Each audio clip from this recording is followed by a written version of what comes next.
પૂછવાથી હાલ એક મહત્વના સમાચાર સામે નજર કરીશું તો વાત કરીએ અમદાવાદની ખ્યાતિ હોસ્પિટલ વિવાદના વમણમાં તો આ સાથે જ બે લોકોના મૃત્યુ બાદ હોસ્પિટલમાં હોબાળાની ઘટના સામે આવી છે। દર્દીના સગાઓએ હોસ્પિટલમાં તોડફોડ પણ કરી હતી। બોરીસણા ગામના લોકોએ હોસ્પિટલમાં હલ્લાબોલ કર્યો છે। એક કેમ્પમાંથી 19 દર્દીઓને હોસ્પિટલ મોકલવામાં આવ્યા હતા। દર્દીઓને લાવ્યા બાદ એન્જિયોગ્રાફી કરવામાં આવી હતી। દર્દીના હૃદયમાં સ્ટેન્ટ મૂક્યા બાદ આ જાણકારી પ્રાપ્ત થઈ, જેમાં બે લોકોના મોત થયા છે અને હજુ પણ 5 દર્દીઓ સારવાર હેઠળ હોવાનું સામે આવ્યું છે। નિઃશુલ્ક નિદાન કેમ્પ રાખવામાં આવ્યો હોવાની વાત સામે આવી તો 19 વ્યક્તિઓને જાણ કર્યા વગર સ્ટેન્ટ મૂક્યા હોવાનો આક્ષેપ છે।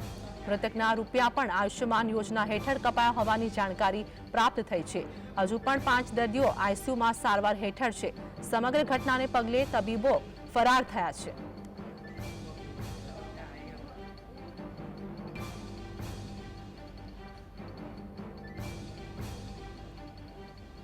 અને એમાંથી 7 થી 8 જણ સ્ટેન્ડ મૂકી દીધા અને બાકીના 2 જણ એક્સપાયર થઈ ગયા સ્ટેન્ડ મૂકતી વખતે કે પહેલું સ્ટેન્ડ મૂક્યું, બીજા સ્ટેન્ડમાં કંઈક ડિફિકલ્ટ થયું એટલે એક્સપાયર થઈ ગયા। આ બધા પ્રોબ્લેમ છે, પણ એમના ઘરવાળાને કોઈને જાણ થઈ જ નહીં। એક્સપાયર થયા પછી તો જાણ કરે છે એમના ઘરવાળાને। એટલે આ હોસ્પિટલવાળાએ એટલી એમની ગવર્મેન્ટની સુવિધાના ફાયદા લેવા માટે કે એમના જે ગવર્મેન્ટની કે ભાઈ આ કરવાથી સુવિધાઓના પૈસા મળે એના માટે આ બધા કાર્યો કર્યા। જે આયુષ્યમાન કાર્ડના જે પૈસા હતા એના ફાયદા માટે આ લોકોને ગુમરાહ કર્યા। કોઈ બીમારી નથી, હાજો હારો આવ્યો છે ભાઈ, આ ઘરેથી ચા પાણી કરી નહીં ધોઈને નીકળ્યો છે। હવે આ લોકો એડમિટ કર્યો અને શું કર્યું એ આપણને ખબર નહીં। હવે ડૉક્ટરે મરી ગયા પછી એને જાણ કરી કે તમારો વ્યક્તિ વધારે બીમાર છે તો તમારે પહેલાં એડમિટ કરીએ, પહેલાં તમારે બોલાવજો સગાના, સહી લેવી પડે। સહી લીધી નહીં તો સહી લીધા વગર ઓપરેશન કરી કાઢ્યું, એવું થોડું ચાલે। ક્યારે દાખલ કર્યા હતા અહીંયા આગળ? કાલે 9 વાગે, કાલે સવારે 9 વાગે દાખલ કર્યા હતા। કેટલા લોકોને અહીંયા બોલાવવામાં આવ્યા હતા? અમારા 21 લોકો છે બોરીસણા ગામના, 21 લોકો છે। 21 લોકોને બધાનો એક જ ઓપરેશન કર્યું છે, બીજા કોઈને બીજી કોઈ બીમારી એક જ બધું ઓપરેશન અને એક જ દાડામાં આટલા બધાનો 21 માણસોનું ઓપરેશન કરી દીધું। આપની શું માંગ છે હવે? અમારે તો માનવું છે કે ડૉક્ટરની ભૂલ છે। તો અમદાવાદની ઘટના અંગે વાત કરીએ કે હાલ ઋષિકેશ પટેલનું નિવેદન સામે આવ્યું છે। તેઓએ એક્સપર્ટ ટ્વીટ કર્યું છે। ખ્યાતિ હોસ્પિટલમાં મોતને લઈને રાજ્ય સરકાર એલર્ટ મોડમાં જોવા મળી રહી છે, જેમાં હાલ ઋષિકેશ પટેલે તપાસના આદેશ આપ્યા છે। તેઓએ એક્સપર્ટ ટ્વીટ કર્યું હતું અને તપાસના આદેશ આપ્યા છે। આરોગ્ય વિભાગે તપાસ પણ શરૂ કરી છે। અમદાવાદ ખ્યાતિ હોસ્પિટલ હાલ વિવાદમાં સપડાઈ છે, જેમાં એક્સ ઉપર આરોગ્ય મંત્રીએ તપાસના આદેશ આપ્યા છે। તંત્ર પણ હવે એલર્ટ મોડ પર જોવા મળી રહ્યું છે। તો ખ્યાતિ હોસ્પિટલમાં મોતને લઈને રાજ્ય સરકાર હાલ એલર્ટ મોડ પર જોવા મળી છે।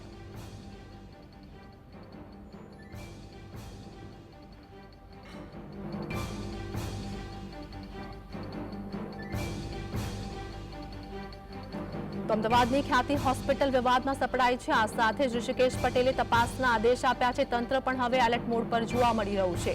ઋષિકેશ પટેલ દ્વારા એક્સપર્ટ ટ્વીટ કરવામાં આવ્યું હતું અને આ સાથે જ સઘન તપાસ હાથ ધરવામાં આવી છે। ઘટના અંગે વાત કરીએ કે અમદાવાદના ખ્યાતિ હોસ્પિટલમાં 2 લોકોના મોત થયા છે। એન્જિયોગ્રાફી કરવામાં આવી હતી। હજુ પણ 5 દર્દીઓ સારવાર હેઠળ છે। પરિવારને જાણ કર્યા વગર જ એન્જિયોગ્રાફી કરવામાં આવી તેવું સામે આવ્યું। આ સાથે જ પરિવારજનો દ્વારા હોસ્પિટલમાં હલ્લાબોલ કરવામાં આવ્યો અને હોસ્પિટલની અંદર તોડફોડ કરવામાં આવી છે। તો તબીબો પણ હાલ હોસ્પિટલમાંથી ફરાર જોવા મળ્યા છે। તો ઘટના અંગે વાત કરીએ કે અમદાવાદની ખ્યાતિ હોસ્પિટલની આ ઘટના પરિવારજનોમાં હાલ ભારે રોષ પણ જોવા મળી રહ્યો છે। અનેક આક્ષેપ પણ કરવામાં આવ્યા છે। તો સમગ્ર ઘટનાનું સત્ય શું છે, આ સાથે જ બેદરકારી ઘટનાની વાત કરીએ કે જવાબદાર કોણ, તે અંગે પણ સૌથી મોટો પ્રશ્ન છે। તો અમદાવાદની ખ્યાતિ હોસ્પિટલ વિવાદના વમણમાં જોવા મળી છે। તો 2 લોકોના મૃત્યુ બાદ હોસ્પિટલમાં હોબાળાની ઘટના સામે આવી। પરિવારજનો દ્વારા તોડફોડ કરવામાં આવી। દર્દીના સગાઓએ હોસ્પિટલમાં તોડફોડ કરી હતી, જેમાં હાલ તો 2 દર્દીઓના મોત થયા હોવાનું પણ સામે આવ્યું છે। બોરીસણા ગામના લોકોએ હોસ્પિટલમાં હલ્લાબોલ કર્યો હતો। તો એક કેમ્પમાંથી 19 દર્દીઓને હોસ્પિટલ મોકલાયા હતા, જેમાં દર્દીઓને લાવ્યા બાદ એન્જિયોગ્રાફી કરવામાં આવી હતી। તો એન્જિયોગ્રાફી બાદ 2 દર્દીઓના મોત થયા છે। દર્દીના હૃદયમાં સ્ટેન્ટ મૂકવામાં આવ્યું હતું, તે બાદ 2 દર્દીના મોત થયા અને 5 દર્દીઓ હાલ સારવાર હેઠળ છે. તો નિઃશુલ્ક નિદાન કેમ્પ રાખવામાં આવ્યો હોવાની વાત સામે આવી હતી. પરિવારજનો દ્વારા અનેક આક્ષેપ કરવામાં આવ્યા છે. 19 વ્યક્તિઓને જાણ કર્યા વગર જ સ્ટેન્ટ મૂક્યા હોવાનો આક્ષેપ પરિવારજનો દ્વારા કરવામાં આવ્યો છે. સંવાદદાતા જતીન અમારી સાથે જોડાઈ ગયા છે. અમદાવાદની ખ્યાતિ હોસ્પિટલ હાલ વિવાદમાં, તબીબો પણ ફરાર છે. હાલની શું અપડેટ?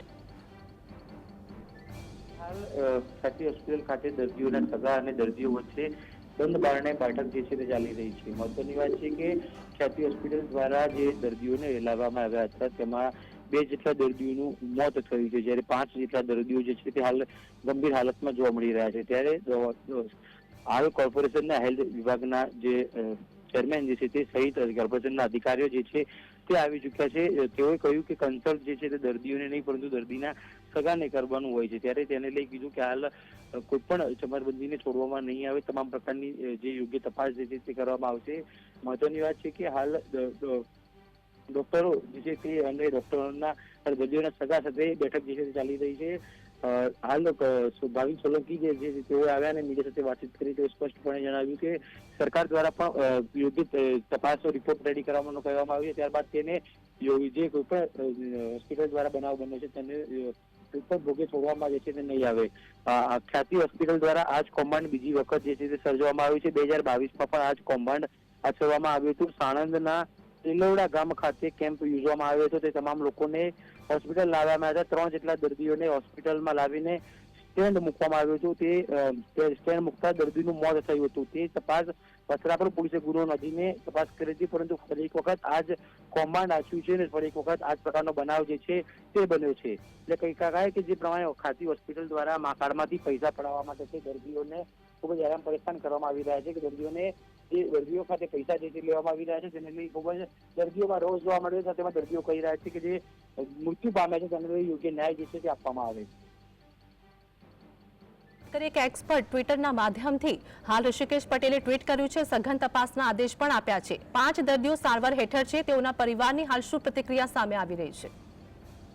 બિલકુલથી તે 5 દર્દીઓનું પણ કહેવું છે, 5 દર્દીઓના સગાનું કહેવું છે કે આ હોસ્પિટલમાં અમારા સ્વજનને રાખવા નથી, આ હોસ્પિટલમાંથી ટ્રાન્સફર જે છે તે કરવામાં આવે, કારણ કે હોસ્પિટલ દ્વારા આ પ્રકારના યોગ્ય જવાબો પણ આપવામાં આવતા અને માત્ર ને માત્ર મા કાર્ડમાંથી પૈસા પડાવવા માટે છે આ પ્રકારનું હોસ્પિટલ દ્વારા ષડયંત્ર જે છે તે રચવામાં આવ્યું છે. તેઓએ સ્પષ્ટપણે હાલ તે 5 જેટલા દર્દીઓ અને ડોક્ટર ઓથોરિટીની ટીમ અને પોલીસ સંચાલક વચ્ચે બંધ બારણે બેઠક ચાલી રહી છે. બેઠક બાદ શું નિર્ણય આવે તે યોગ્ય નિર્ણય છે. મહત્વની વાત છે કે ઋષિકેશ પટેલ દ્વારા ટ્વીટ કરવામાં આવ્યું, પરંતુ ટ્વીટ કરીને શું ઋષિકેશ પટેલ માત્ર સંતોષ માનવ છે કે હોસ્પિટલનું લાયસન્સ જે છે તે રદ કરશે? કારણ કે સૌથી મોટી ઘટના એ છે કે જે પ્રમાણે આ હોસ્પિટલની અંદર તેના સ્વજનો જે છે તે પોતાના પરિવારના મોભીને ગુમાવ્યા છે, પોતાના પરિવારના દરેક અંશને ગુમાવ્યા છે, પરંતુ ક્યાંક ને ક્યાંક સરકારે યોગ્ય તપાસ ન કરી 2022માં જ આ પ્રકારની ઘટના બની હતી. તેમાં કોઈ પણ યોગ્ય નિરાકરણ, યોગ્ય કાયદા પગલાં લેવામાં ન આવ્યા, તે માટે થઈ હોસ્પિટલને છૂટો દોર મળ્યો અને આ પ્રકારની ઘટના ફરી બની.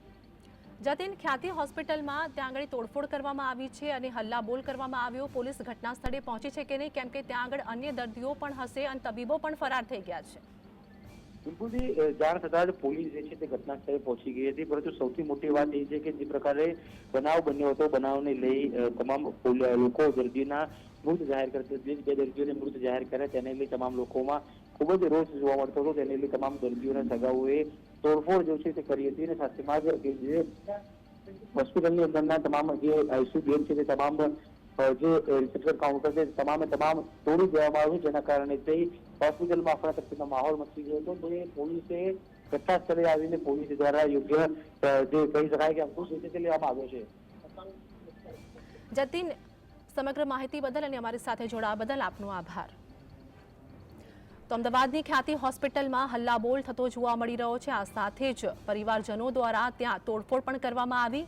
2 દર્દીઓના મોત થયા છે અને 5 દર્દીઓ સારવાર હેઠળ છે. 5 દર્દીઓ જે સારવાર હેઠળ છે તેમના પરિવાર દ્વારા તે દર્દીઓને અન્ય હોસ્પિટલ ખાતે લઈ જવામાં આવ્યા છે.